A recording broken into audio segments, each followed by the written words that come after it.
लोकसहभाग आणि श्रमदानातून खणविहार मित्रमंडळानं नैसर्गिक जलतरण तलाव विकसित केलाय। लहान मुलांसह हजारो लोक या ठिकाणी जलतरणाचा आनंद घेत आहेत। खण विहाराचं काम उल्लेखनीय आहे असे उद्गार ज्येष्ठ विधिज्ञ ॲडव्होकेट धनंजय पठाडे यांनी काढले।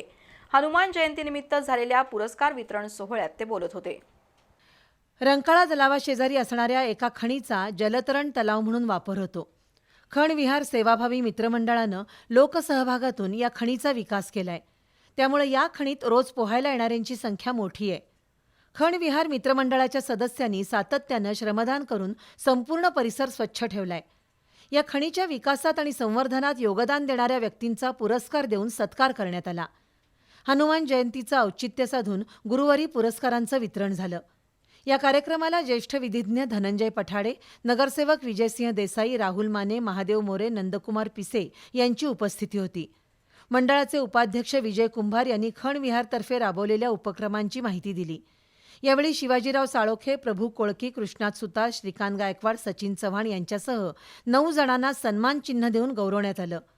आपण समाजाचं देणं लागतो या भावनेतून या मंडळींनी खणीचा विकास केलाय असे उद्गार ॲडव्होकेट धनंजय पठाडे यांनी काढले।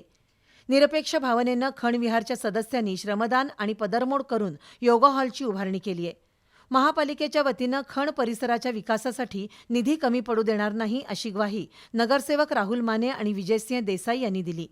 यावेळी मंडळाचे अध्यक्ष सुहास इंगवले, सचिव श्रीकांत कदम, धनंजय लिंगम, महेश मांगलेकर, प्रमोद सरनाईक, विष्णू डवरी यांच्यासह कार्यकर्ते उपस्थित होते।